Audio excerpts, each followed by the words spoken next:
Thanks for everybody for joining in today. We here at Prevail of Sound often, of course, talk amongst ourselves, like which bands do we all like? And there are not a lot of bands that everybody on our crew likes, like 2 or 3 handfuls. But one of them is Locrian. We'll also talk about the question of why we all like Locrian.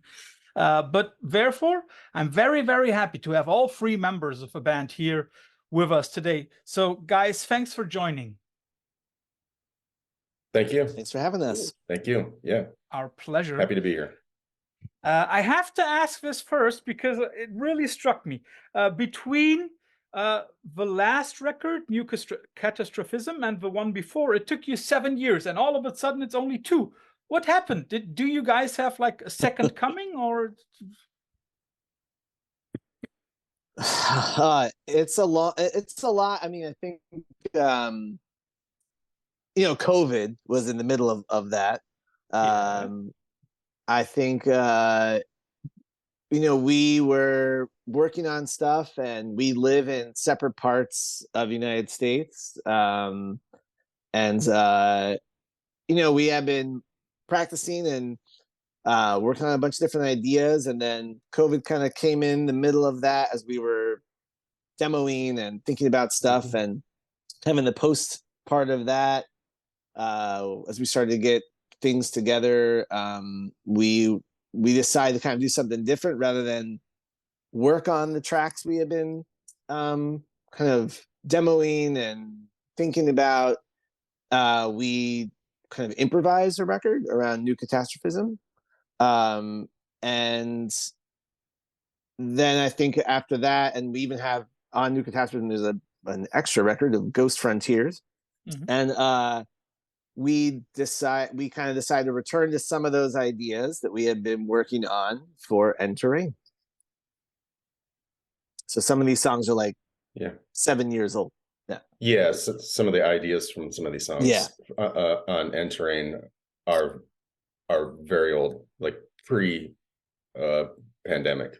Like we were working on ideas, sharing them, but then obviously everything happened. I took a few new jobs, moved to different cities a few times. Yes. So that is, I'll take the brunt of that. I started a PhD program. I was like, why not start a PhD program on top of a full-time job, on top of doing stuff in Locrian and other things. So all of those things have slowed things down. For me, PhD is almost done, almost in the bag. We're getting back to getting excited about recording and playing live again, and I hope it's not going to be another 7 years before we come out with something new after this. No. So what I meant to say is it's Andre's fault that all this took so long. His fault. My fault. Yeah, I've heard that for people of a certain age, doing a late PhD in life becomes the thing. Yeah. Right. You're doing it, Andre. I'm almost done. It's cool. PhD in what? I'm doing educational policy and leadership. So it's I'm basically studying how the American quality assurance system works in higher education. It's very different from most other countries. Yeah, because you have to be rich to get a good education. Well, we've got something for everyone. We've got things that you can pay a lot for, things that you can pay not very much for. Yeah. So there's just this wide diversity of kinds of institutions here. That's true. That's true. But before anybody from the Americans now is like pointing the finger at me being a teacher and saying stuff like that, yes, it's the same way over here. If you come from a good background, your education is naturally going to be a little more elaborate. And yes, that's true. And there are certain schools that normal people just can't afford, also here in Germany. Also something that is interesting between New Catastrophism and Terrain, there is once in a while no other record, no split, no collaboration record, no nothing, no remix stuff. That is also something new. Is that also something that you like deliberately decided on, okay, let's focus on the new record. Let's focus on entering, not go this way and that way?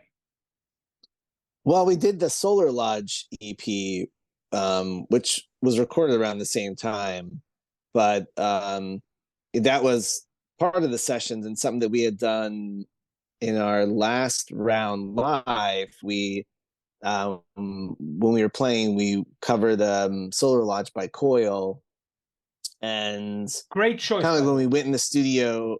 Thank you. And kind of like when we went in the studio to work on entering, the idea, I think, was, we focused, that was kind of the focus in some ways, was putting that down and focusing us on, I would say, like, structure a little bit, maybe. I think that kind of was like narrowing the lens a little bit.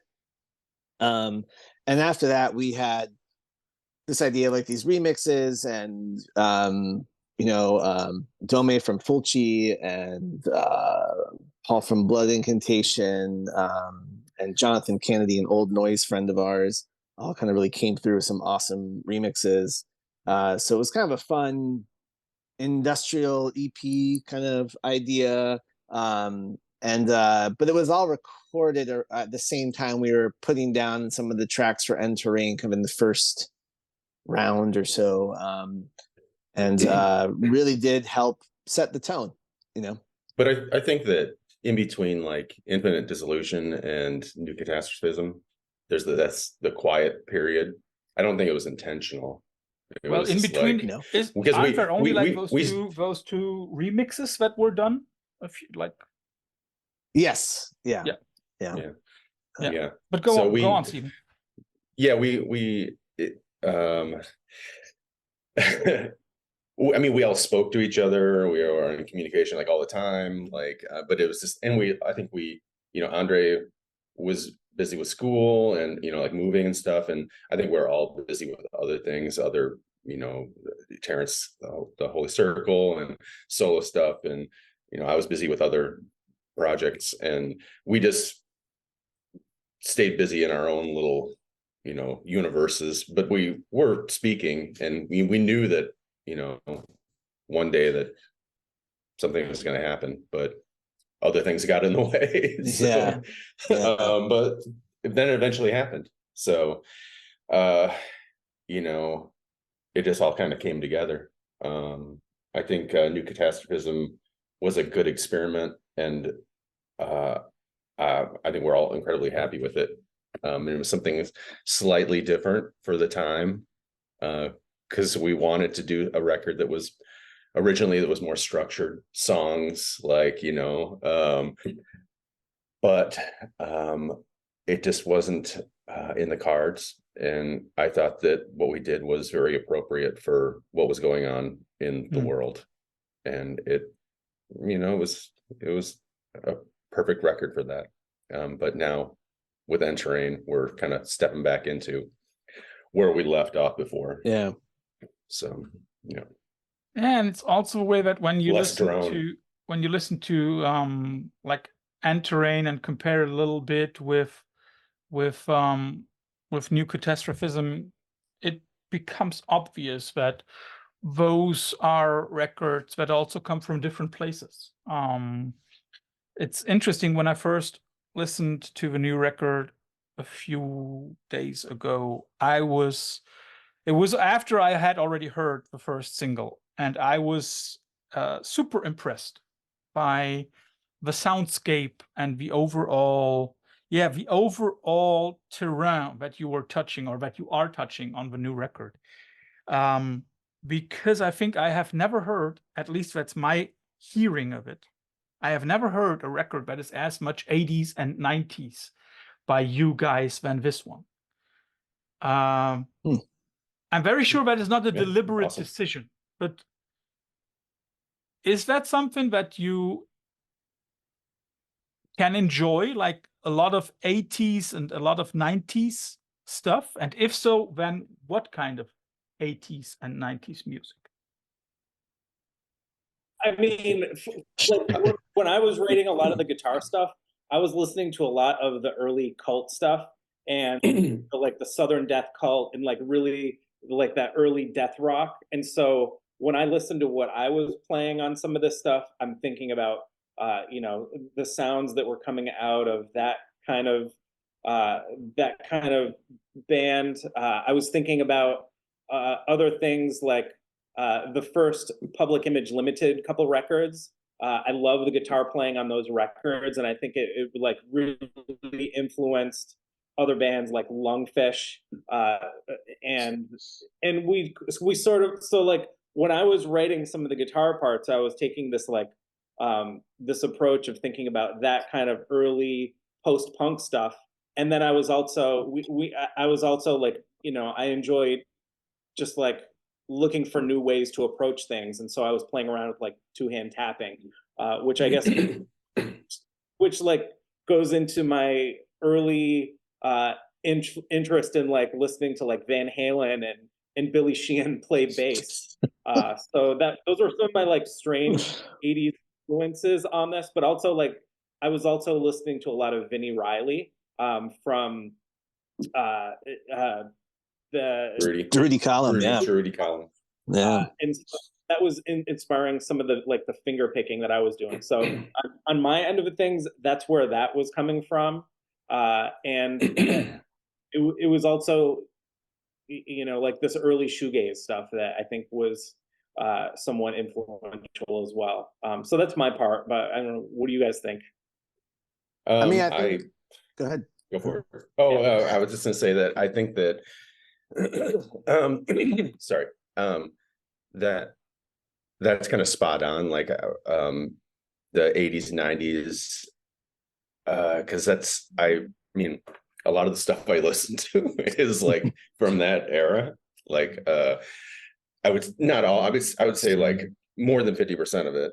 But like I was like just hearing the sounds that we were creating in the studio. It was very there was like kind of like a thrash vibe, like some of the guitar tones, some of the sounds and stuff like that. I was just like, it's kind of like which is perfect for me because I was and still am a huge fan of like 80s, early 90s thrash. So those are big, that's big for me. And to see it brought in for some of this record, it's perfect. You know, some of like early death metal stuff and stuff like, you know, like early electronic stuff, like, or bands that are using electronics like Depeche Mode, you know, stuff like that. Like that's perfect because which I'm a fan of, and to use, you know, that was a little bit of an influence as well. I mean, on my part, you know, the mix of acoustic instruments, electronic instruments, and kind of a seamless. So you don't know at some point, like, what is that, like synthetic, or is it real? Like, you know, like, and I wanted that in there. Yeah.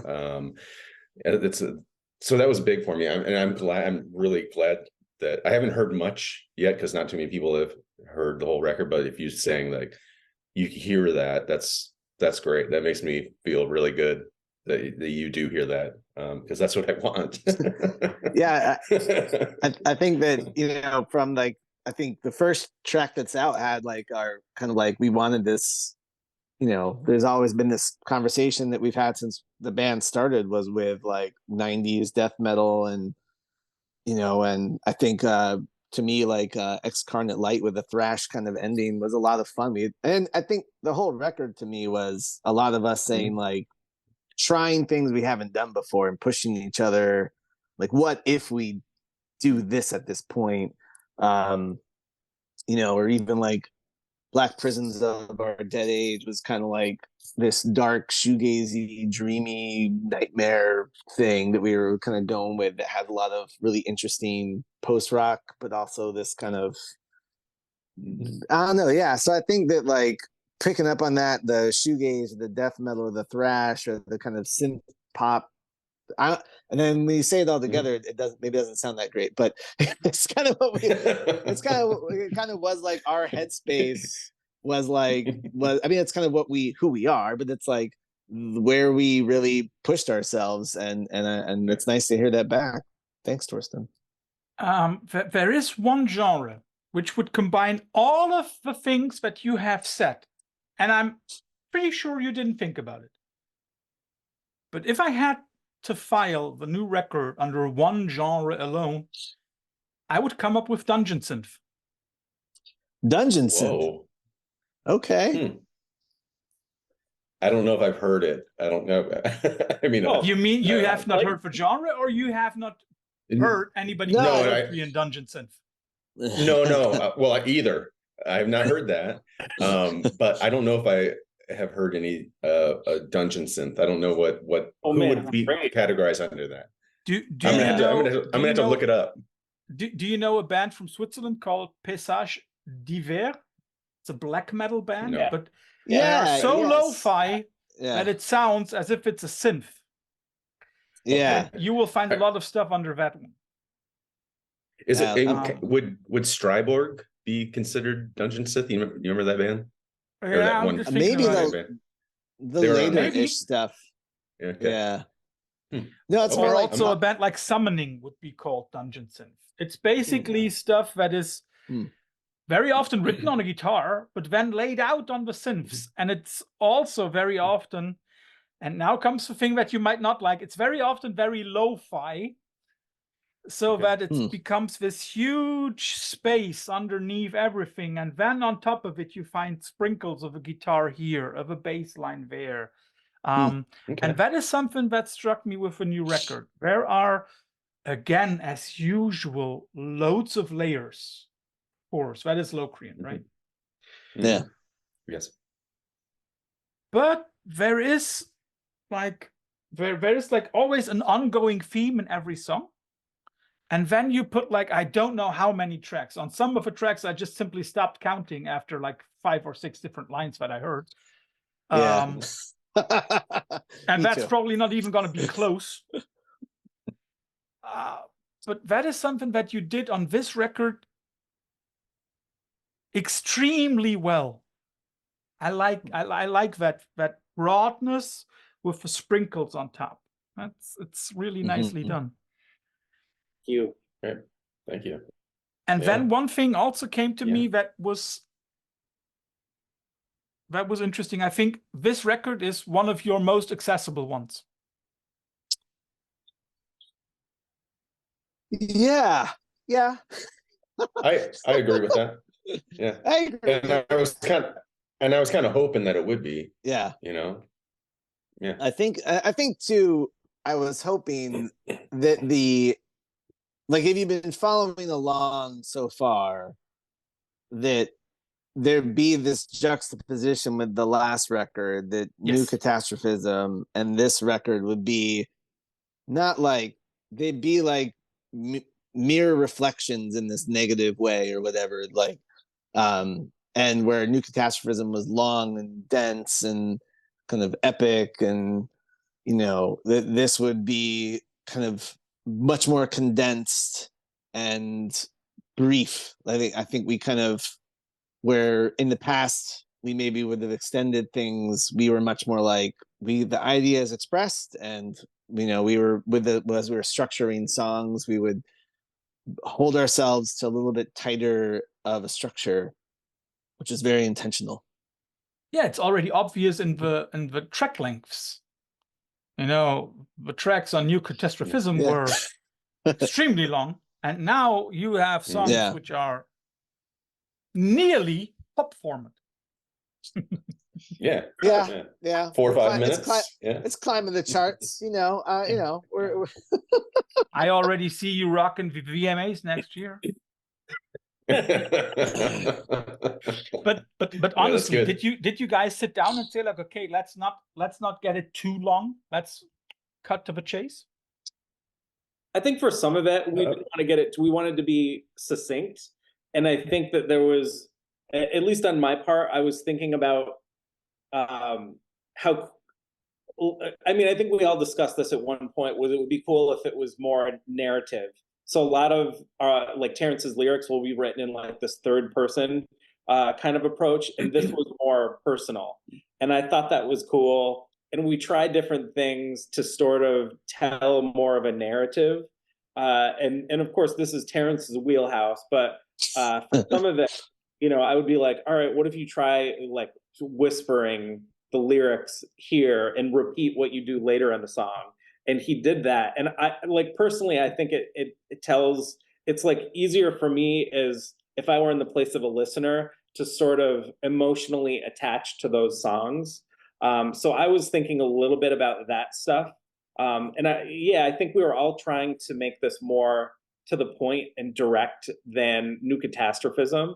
So if you really think about where we ended in the last time we were actively touring, it was around 2015 when we released Infinite Disillusion, which was probably our most structured record in a lot of ways. And we wanted to really think about like, what is the next step after that? And this is what came out of that. So Dungeon synth. Dungeon synth. No, I mean, I think it was a definite conversation, and I think also there was, like I said earlier, it's like we were really thinking about what have we not done before, and so I think we were challenging ourselves as we wrote the songs to not repeat those ideas, or maybe there'll be like a reference to something from the past, but it was more like, how can we flip that and turn it into something that we haven't accomplished? Was that conversation of like, oh, you know, in the past we would, you know, have these really long intros into the song, and now we'd be like, well, let's just start with the song, like, you know, like, or the intro being very short, and also one LP. We wanted everything to fit on one record. There was definitely that. That was definitely a conversation for sure. So we were not going to shy away from accessibility. We were kind of like it'd be, what would happen if we tried that, for sure. Yeah, exactly. Then there are two questions that come to that. I mean, like, first of all, how difficult is it for you as a band to come up after such a long period of time? How difficult is it to come up with stuff that you haven't done, or a way that you haven't expressed yourself in after all the time? Well, like Steven said, it wasn't for all that time. We were still hanging out, playing. You know, like Andre would come here, Steven would come here. We would jam and like think of ideas, and then, you know, we definitely were having this conversation, and we could let those ideas, like, we'd have this giant file of just like riffs, and then that could help us kind of like form the structure of the song, and that conversation, well, what happens next, or this is territory we've already been on, let's do something different. So I think the time, I mean, there's a theme on the record, and one of them is about time. That time really did help this record kind of take form, like geology or something. Like, it really, like, we were able to like really kind of think about each track, and then as each track was kind of taking formation, this structure of the narrative, like Andre was saying, around the lyrics. So I think time was really helpful. Yeah, I think we've been playing together quite a long time, and I think we're lucky that when we all get together, we can kind of come up with things pretty quickly in the studio, you know, like improvise stuff, hone it down just within a matter of, you know, an hour or so, and have a really cool idea.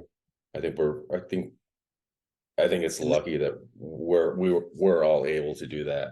So I would also add being a great engineer in Jay Robbins, kind of course, in the room, who was a really helpful creative engineer, and, you know, was capturing the stuff and offering suggestions, and just I think that really helped. We had already done a record with him that we kind of came in with very little of a plan, and like, to Steven's point, we had kind of proven to ourselves that we could come in with practically nothing and make a record we had nothing really happy really with. We would just, for New Catastrophism, essentially nothing. We had our own ideas in our heads, but we just walked in and just like, okay, who's going to go first? Who's going to put something down? And someone put something down, and we're like, okay, we got an idea to do something over that. And it was just a lot of that. But I mean, you know, we did that with entering too, but not on such a big scale. I mean, we had more ideas. Like we had a bag of ideas that we could kind of pull things from. But Jay was a big help. You know, he had suggestions and ideas, and so that was a big one. Yeah. Before anybody out there is wondering who the guys are talking to, they're talking about Jay Robbins, who's not only a very successful producer by now, but who's also the mastermind, correct me if I'm wrong, behind Jawbox, right? Yeah. Correct. Yeah. And Burning Airlines. Yes, Burning Airlines as well. Yeah. A guy who has been around for decades. And that is interesting, comes from a little different background than you guys do. At least a little. But he's one of the producers for the last 10, 15 years, something like that. Yeah. Interestingly, it just comes to my mind when you talk about Jawbox, when you're already back again in the early to mid 90s, you know, with that kind of punk thing going on, right? Yeah.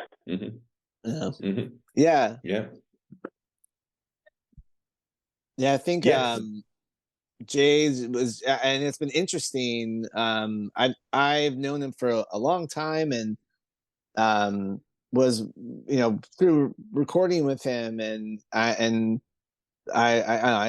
has a great sense, and his interest in music is super broad, and you know, but it's just a person you can trust. I think that's like the important thing. And he fit in with us, and you know, I think it's been a really great relationship. And it all clicked. For sure. And obviously, like, from his time in, you know, Jawbox, you know, which was a pretty influential group for me when I was in like high school. So it's kind of like you know, exciting, but you know, but just such an approachable person, and you know, I mean, I guess it gets us back into that. I don't know how influenced by Jawbox it sounds, but it's definitely like, you know, I trust him a lot and his expertise, and he's got a great studio too. It's very, very nice. Very nice. That's also important. Something that has always been important for Locrian, and that I always liked about the music, and it's also something that I like on End-Terrain a lot, is the rhythm patterns, the beats, let's say the drums, for however you want to call it. Do you work on that together, or who comes in with the idea, okay, here we have this, and we could put it together with this guitar by Andre? How does that go along? How do you get the things together? I think there's a few different ways. I think Andre or Terence might suggest something to, you know, like have an idea for something, like maybe, you know, kind of cavemanish drums here, like, but I would say a lot of it's just how is it? I just come up with some really cool beats. That is the best answer you could give. That is like, I would say I like the modesty in it. I would say from the outside, though, I think these are some of, and I've told Steven this, I think these are some of like my favorite patterns. Like I'll like, you know, as we've been like, you know, when you make a record, you have to listen to it like so many times, and I would just be like that's such an, I just would like, there'd be tracks I'm like, that's a cool pattern, like what, like I, you know, like you know, like the world is gone, there is no world, you know, like there's some really cool, I wanted to mix it up a bit.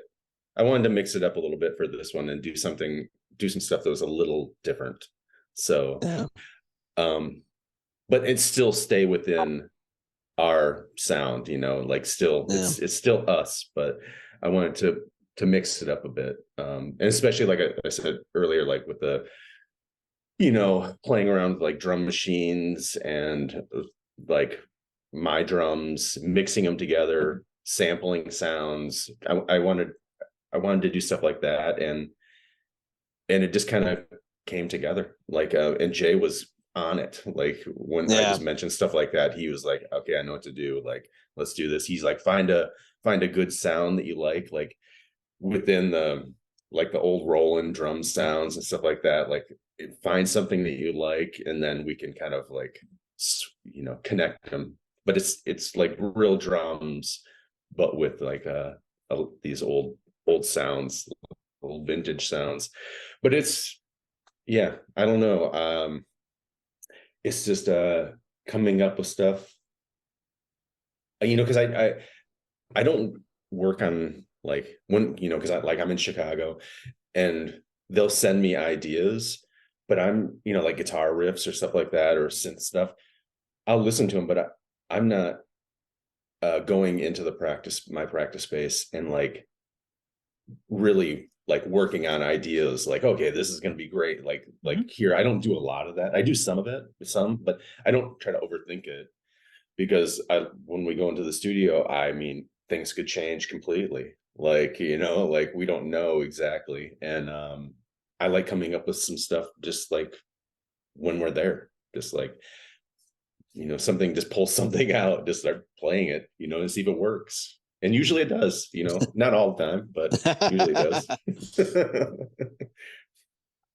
And let me ask a connecting question to that. When you say like it could change completely, I mean, like you guys already hinted at, like hopefully going back on tour and bringing all the stuff to Europe, like maybe like only 8 kilometers away from me, you said, like where I can easily go and hang out at them.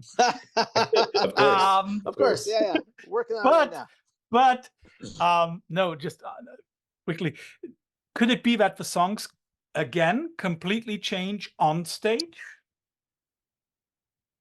That's possible, but I mean, you know, the one thing, you know, is that we haven't like played live in a while, and that used to be kind of where a song would kind of, like the end of a song would develop into almost a new song or a transition to another song, and we would, you know, so that kind of play is definitely something that we're looking forward to getting back into.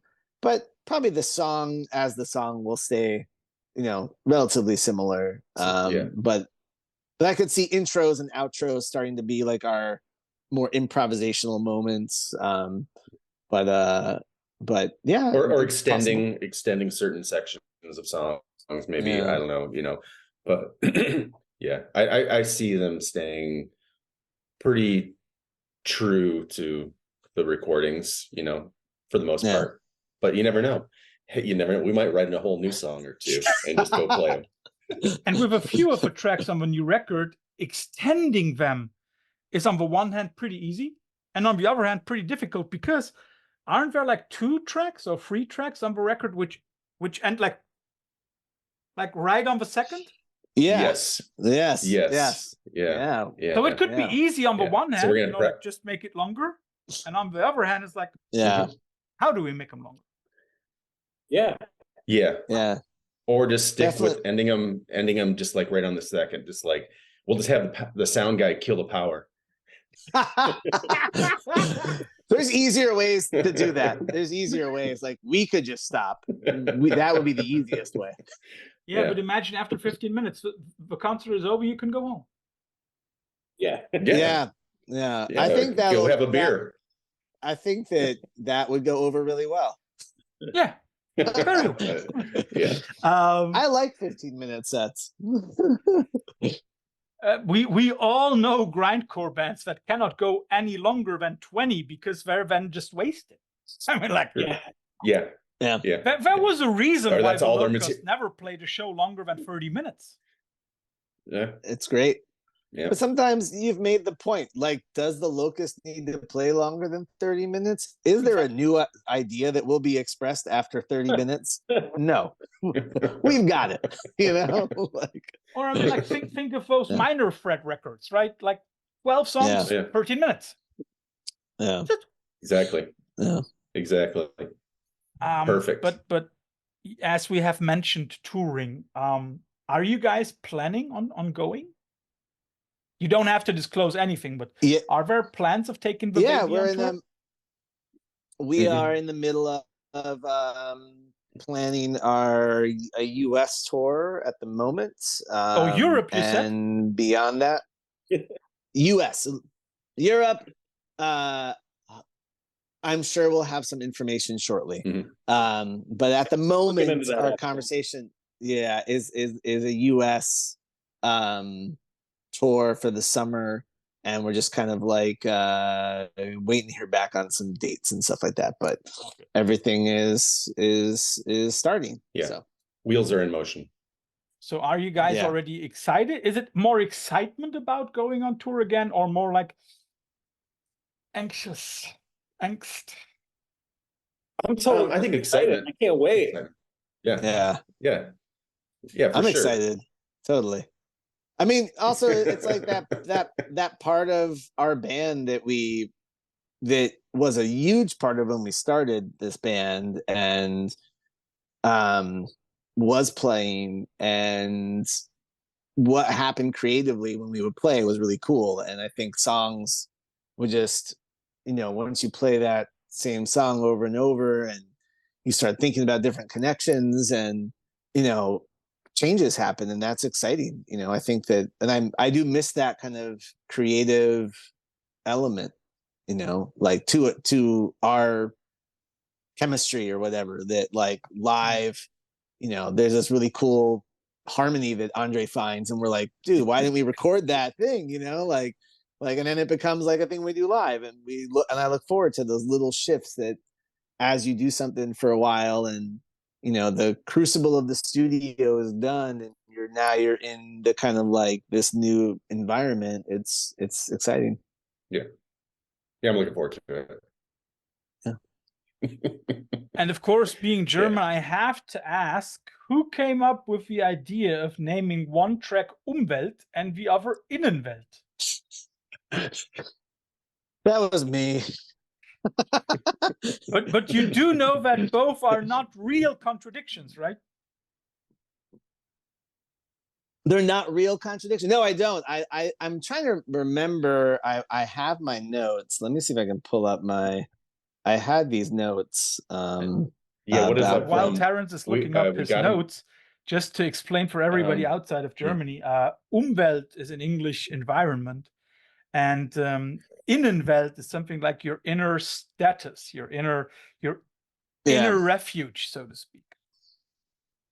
Thank you.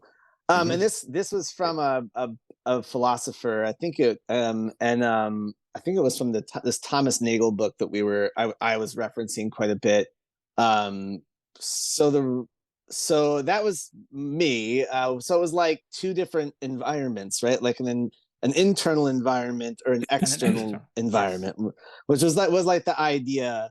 And because this record, like Andre was saying, is very personal, and probably like the first time I've used like first person in my lyrics, this was definitely like kind of trying to find this balance between how our previous records are very distanced and kind of reporting on this destroyed, mutating landscape. And this record is much more from my perspective, kind of like, or a character's first person perspective, but it's me, whatever. And looking at this destroyed environmental wasteland and thinking about what I've left for my kids, and kind of like this, the interior landscape is as destroyed as the exterior landscape, like that as that I haven't made anything better, and for my children, and and just kind of grappling with that, like morally, I guess, in a way. And and I don't know, there were these two words I had written down in our note thing, and I was like, these are really cool to kind of like use for like those more ambient instrumentals, you know, like the little interludes. Yeah, works well. Definitely.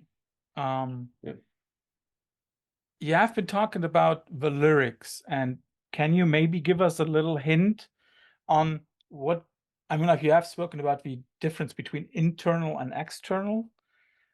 Sure. Can you give us a little bit more info on that? Because I mean, the record is going to be coming out in a few days, so Sure. people Yeah, of course, might want a little bit more bait. Yeah, no, I think you know, again, for me, it's like the first song we released, the first song on the record, is about kind of like this ghost of a parent telling its children not to mourn it because it doesn't deserve their like their sorrow. And you know, it's the whole record's like describing this like wasted kind of like trash heap, I guess. And throughout it is like this idea that yeah, like that it's like, I don't know, for me as like a parent kind of reflecting on, you know, what is the future of this planet, and kind of this like feeling of guilt, I guess, and regret, and that it's horrible. And I don't know, like, you know, here in the States, there's this awful like train crash that happened, and it essentially poisoned this town of East Palestine in Ohio. And I was listening to this reporter that was talking about how the streams all look like streams, but when you disturb the silt in the bottom, these like rainbow blooms come out because of all of the chemicals from this vinyl chloride.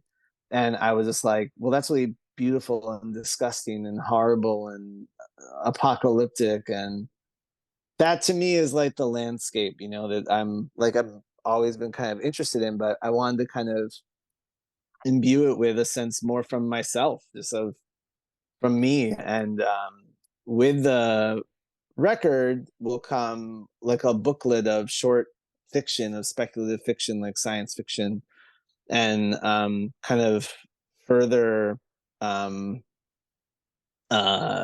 furthering these ideas around kind of each song. And yeah, so that's kind of where it's coming from.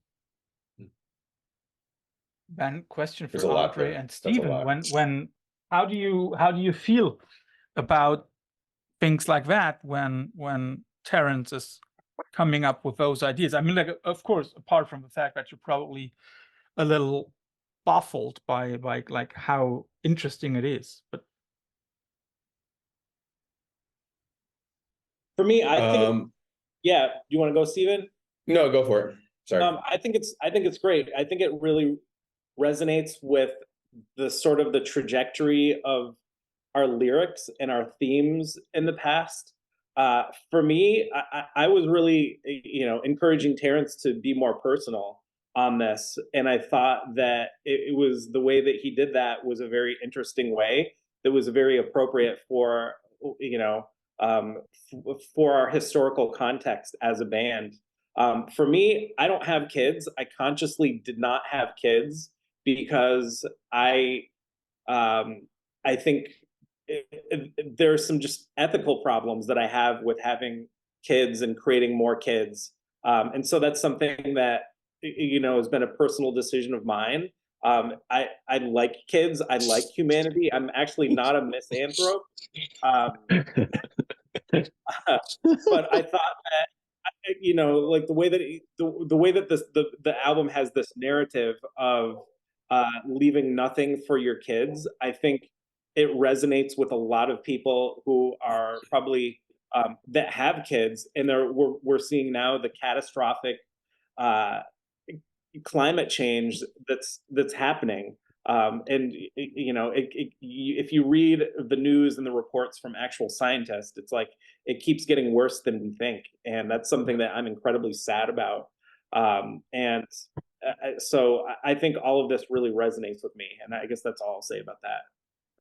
Yeah, it's just, I feel the same. I mean, I think we all, the three of us, feel the same way about it, and it's just the way, it's what we have been doing, and since even before I was in the band, like it's just like the theme, and what we're talking about, the message we're trying to get across. I think it still continues, but for this one, like they both said, it's more personal on Terence's part, like, and I like that it's like him, for the most part, like speaking, not just like an overall, it's more Terence speaking about this is more personal. So yeah, I mean, yeah, that's it.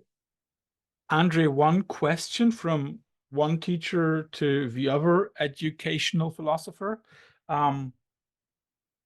When you speak about the fact that what we give to our children is less than what we got from our parents, which is an ongoing thing for a couple of decades now, and you then consciously say, okay, like, with that situation being a fact, I rather not have kids. Isn't that at the same time also denying your kids the ability to change something? Those hypothetical kids. You're right about that, but I guess one of the things that really influenced me was one of the faculty that I had as an undergraduate, and helping me understand the repercussions of, and this is like a totally polarizing thing for politicians to even talk about today, but world overpopulation. I mean, the world didn't get to have 1 billion people until the 1800s, and now we're at 7.5 billion of humans who are driving and using diapers and polluting and causing carbon to offset into the world. And so there's also this recognition that there are other ways that I can add value than just having kids. Like, one of the things that I did in Chicago was I did the Big Brothers program, and that was me trying to have an influence on some little kids in a positive way, so that they can hopefully make some kind of change in the world. So I guess that's a bit of my philosophy, and also, being a teacher. Don't get me wrong, I can totally understand the decision. I can totally understand the decision. Oh yeah.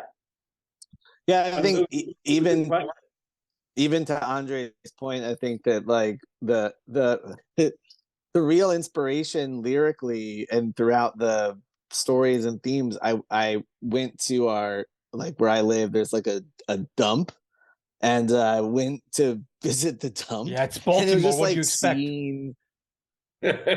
Way.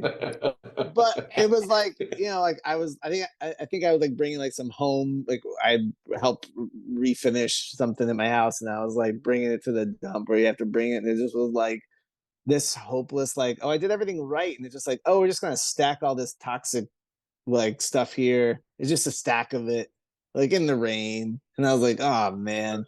And just, like, as these giant like earth movers are moving around these piles of trash, and birds are flying around, and I was like, this is inspiring, actually. But I'm probably the only person who thinks that. But I that was kind of like the thought of like just millions of tons of garbage kind of organized and piled and buried and forgotten, like shipped out to the ocean or something like that. Yeah, it just was like, this is like a really formative experience we had as a band was we visited the Cahokia Mounds outside of St. Louis, and thinking of like these mounds of earth that were like burial mounds that were left behind as this group disappeared,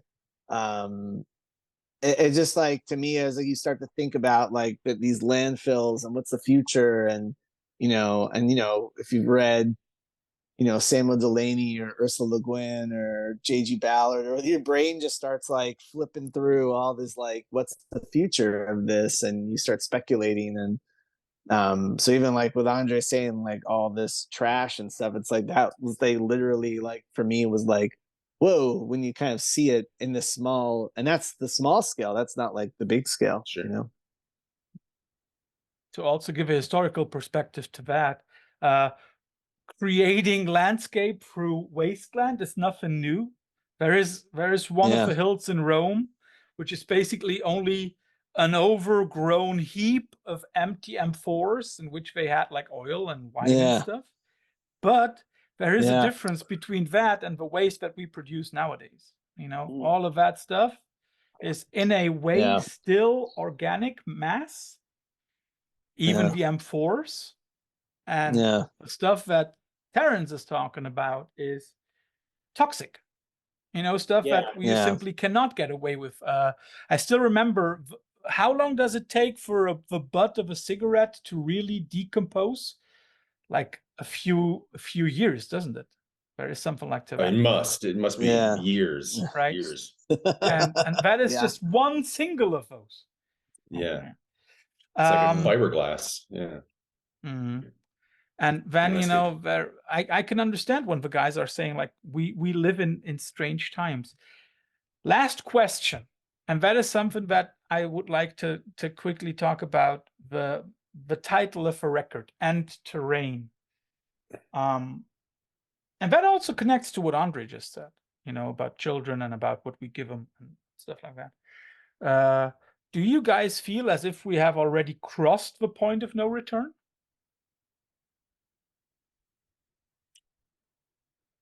We're at a point where it's much more challenging and to create a sustainable future for humanity. And we have this concept that it often is used, is this concept of sustainable development, which is an oxymoron. Like, we have electric cars, which in the US, there's this huge effort to promote electric cars, although we don't have the infrastructure really for them. And those also put lots of challenges on the environment with like lithium mining, which is toxic as well as mining for other rare earth elements. And so we're on this trajectory where we have more and more technology.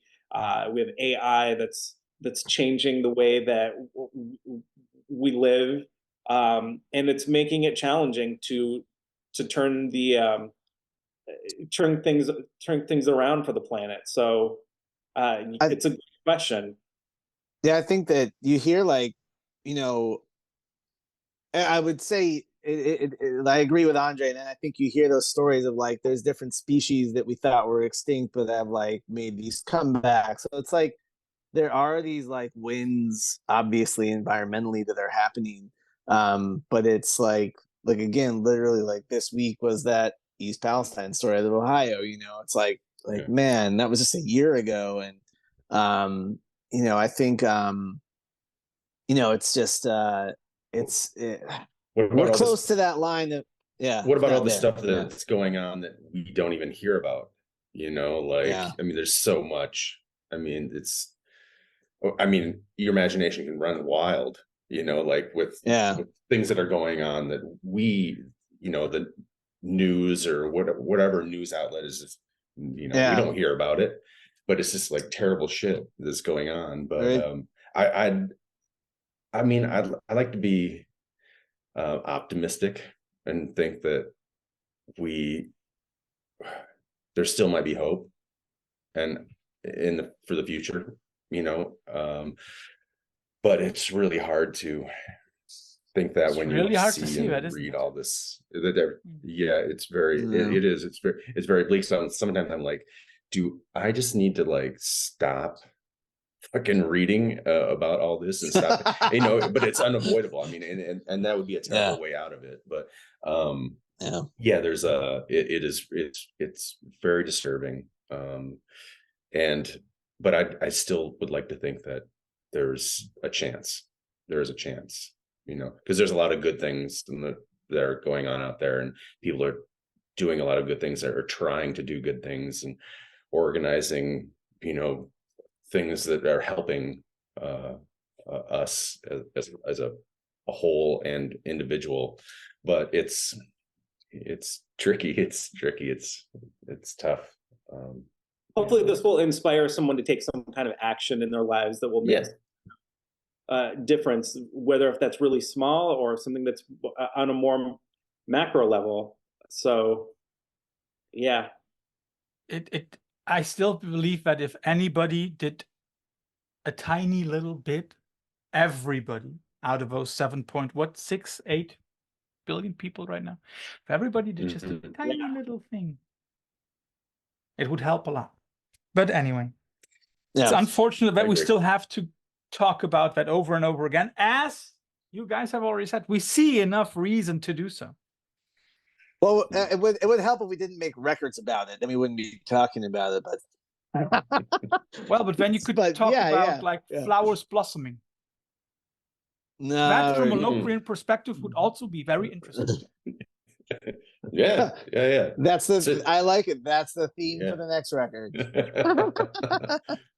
Well, let's be honest. I mean, like, also again from an historical perspective, flowers can also lead to very, very bad things. Back in the 17th or 18th century, there was this tulip craze in the Netherlands. Where people went dog shit crazy about tulips. Yeah, the speculative markets. Yeah. There's some right there. That's an interesting one. Right there. See, even flowers are not always a good thing. What is also not always a good thing for the people involved, apart from me, is the infamous quickfire round that Terence already had to go through, but he still has to go through again because I came up with other pairings. All right. Okay. And for Andre and for Steven, you will get 2 alternatives, have to choose one of them and give a short explanation. Let's start off with something simple. Springsteen versus Van Halen. Van Halen, early Van Halen. Yeah, Van Halen for sure. Yeah, everything up to I would say like 1984. It's Springsteen all the way. I'm sorry, I have like everything on vinyl. I'm a nerd. Tunnel of Love is an amazing record. Human Touch. I'm back to, of course, Greens from Asbury Park. I'm a huge Springsteen fan. I was born in New Jersey, so you have to be. Comes with mother's You'd milk. pick Bon Jovi if that was a choice. No, Bon Jovi. No, Springsteen's the only one. Yeah, no one calls Bon Jovi the boss. Yeah, because he looks like the boss's mom by now.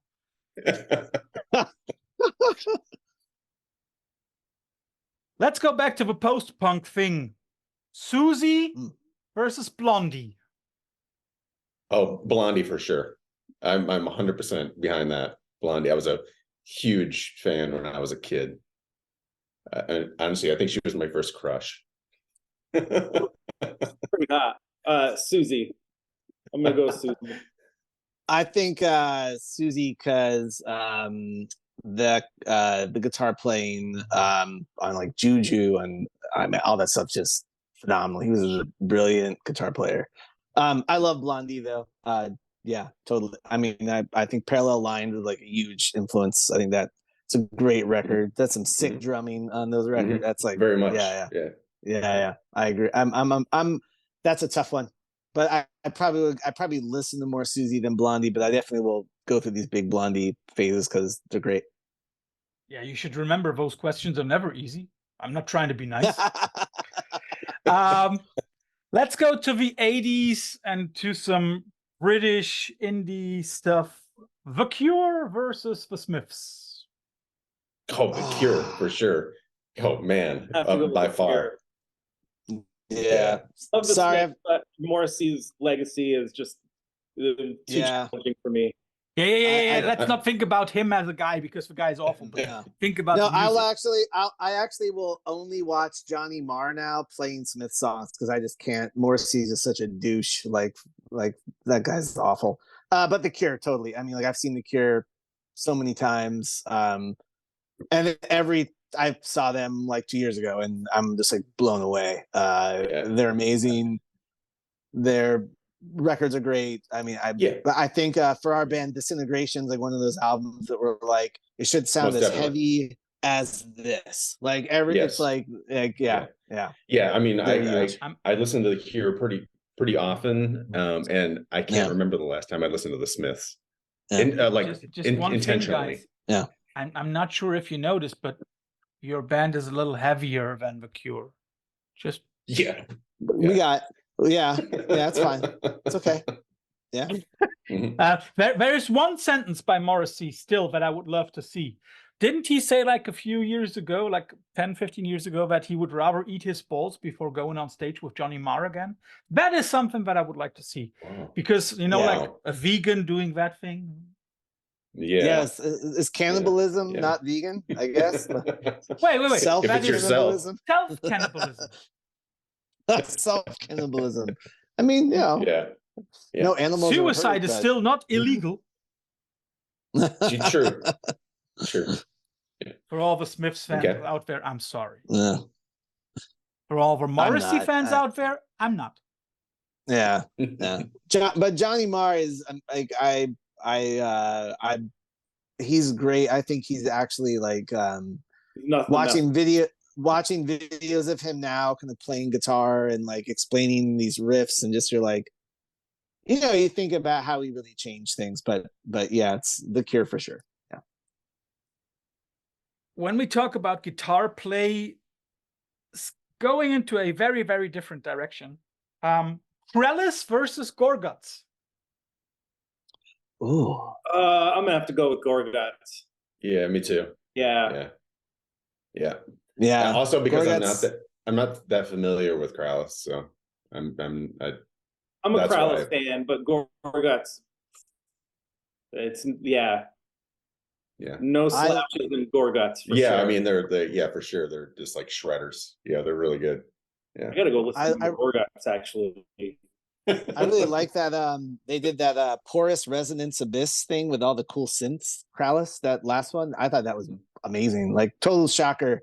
I don't think they did. I'm looking at it now. I don't think they did a vinyl, a CD and cassette, but it's like they gotta do that one on vinyl. Like that record's amazing. I love that. That's like I think it was last year or something like that. They put that out. Doesn't Adam put out a bunch of stuff? Gilead, doesn't he do the Krellis stuff or no? I think so. Maybe I'm thinking of someone else. Yeah, he did. He put out a bunch of their stuff. Yes. Yeah. But Gorguts, it's great. Yeah. Actually, I might be seeing Gorguts this May when they're playing Death Fest. So, which I'm excited about. Yeah. Mm-hmm. Okay. Exodus versus Anthrax. Oh, dude. That's Anthrax for sure for me. Yeah, 100%.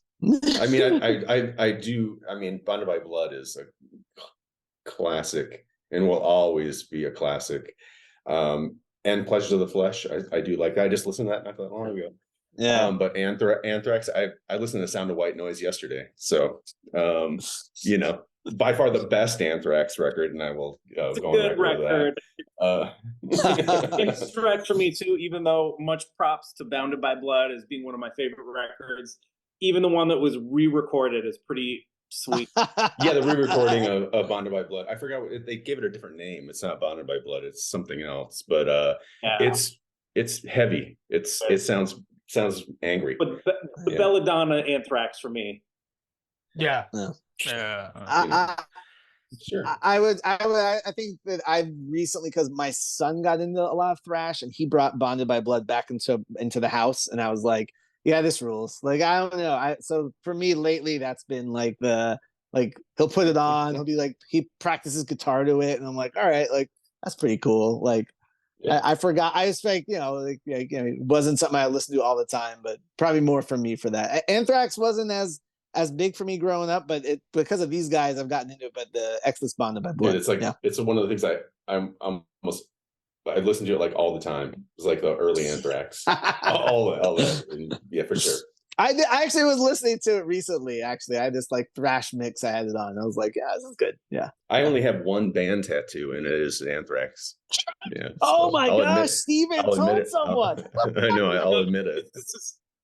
Yeah, and I got it when I was like 16 with like a guitar needle. You do know that I will use that for like the text to go along with this interview. Like, this if is you want to know what kind of band tattoo Steven has, it should be the headline. It will be. Hess like discovers discloses his band tattoo.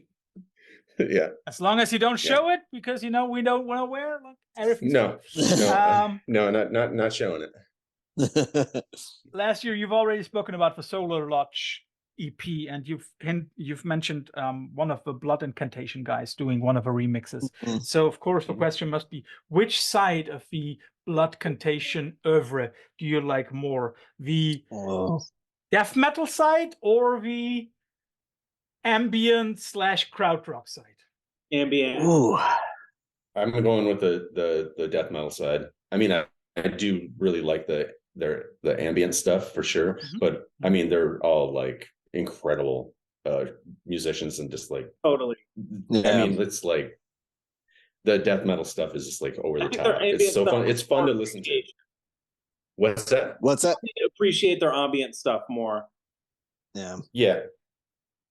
Man, I've seen Blood Incantation a few times, and I'll have to go to death metal side because I just am always impressed. And I mean, I still would think it would. I know that they have done some of the ambient live, and I would love to see that. But here, me too. In Maryland, whenever they play here, it's definitely like for like Death Fest, or they're on tour with a bunch of other death metal bands. So, but it's always like I think even seeing that festival, it's like if I didn't know them, I still would be like, who the hell is this band? Because they're just like so different. Like at a giant festival, you see like 20 bands that all kind of blend together. They just stand out like you're just like, what are these guys doing? Like, it's really cool. I think that they're just really smart writers, and they have cool riffs, and they're definitely thinking about it on a different level than just like being brutal or whatever. And I love the death metal side. I love the ambient side. Like I really was hoping that Maryland Death Fest, they would just come out with synths and play Time Wave Zero and bum every metalhead out, but which they didn't do. I love the death metal side. I think it's great. I think they're pretty exceptional. Yeah. Cocteau Twins versus Slowdive. Oh, Slowdive. For sure for me. Yeah, definitely. Yeah, great band. Great band. I and honestly, Cocteau Twins, I don't think I've ever owned a record by them, but I'm obviously I'm familiar with them, and I've heard them quite a bit, but I'm just more definitely Slowdive. Yeah, really like that band. I was literally listening to Head Over Heels last night on from Cocteau Twins. I'm a huge fan. I think he's just a great guitar player, but this is definitely like a tie for me. It's kind of a hard choice. I love Slowdive. I think the story is amazing to me, that like a band can take such a break for all their things, come back and do the self-titled record that was amazing, and then to do which is killer. Yeah. Every song on that record is great. Yeah, and then Everything Is Alive, the new record, just to go into that with these phenomenal tracks, and just to like have this second life. It's kind of like a story that I think every band would love that story in a way. It's like that you could go away for whatever and then come back, and it's like you're equally, if not more relevant. I mean, like when Slowdive ended, they were not getting good press. They were not having this great time. And then it's like the decades after, people built them up, and to kind of have that second wind of as a band, and you didn't really compromise on anything. You're still the same band, like, you know, like they're not, you know, like there's some cool new things they're doing, but I think that's like a story that's pretty awesome. Yeah. Andre? Cocteau Twins, love Slow Dive, but Elizabeth Fraser, the guitar playing Cocteau Twins, it's just, it's the spot. Okay. Before I pose my next couple, I would like to remind Mr. Hannum of short answers. Dude, No. I wrote a book. No, I wrote a book for a record, dude. Like, that's not happening. Just encouraging them. Okay. Sure. Terence, I'm not sure if I asked you that last time. If I did, then just leave it out. But Throbbing Gristle versus Einstürzende Neubauten.